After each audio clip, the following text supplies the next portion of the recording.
ഗെത്സമനിയിൽ പ്രാർത്ഥിക്കുന്നു. അവൻ പുറത്തു വന്ന് പതിവ് പോലെ ഒലിവുമലയിലേക്ക് പോയി. ശിഷ്യന്മാരും അവനെ പിന്തുടർന്നു.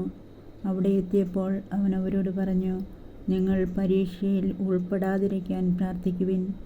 അവൻ അവരിൽ നിന്ന് ഒരു കല്ലേറ് ദൂരം മാറി മുട്ടിന്മേൽ വീണ് പ്രാർത്ഥിച്ചു, പിതാവേ, അങ്ങേക്ക് ഇഷ്ടമെങ്കിൽ ഈ പാനപാത്രം എന്നിൽ നിന്ന് അകറ്റണമേ.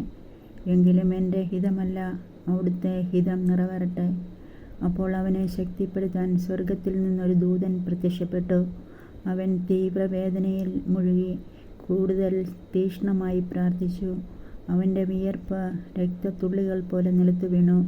അവൻ പ്രാർത്ഥന കഴിഞ്ഞ് എഴുന്നേറ്റ് ശിഷ്യന്മാരുടെ അടുത്ത് വന്നപ്പോൾ അവർ വ്യസനം നിമിത്തം തളർന്നുറങ്ങുന്നത് കണ്ടു. അവൻ അവരോട് ചോദിച്ചു, നിങ്ങൾ ഉറങ്ങുന്നതെന്ത്? പരീക്ഷയിൽ അകപ്പെടാതിരിക്കാൻ ഉണർന്നിരുന്ന് പ്രാർത്ഥിക്കുവിൻ. വിശുദ്ധ ലൂക്കാ അറിയിച്ച സുവിശേഷം 22-ാം അധ്യായം 39 മുതൽ 46 വരെ വാക്യങ്ങൾ.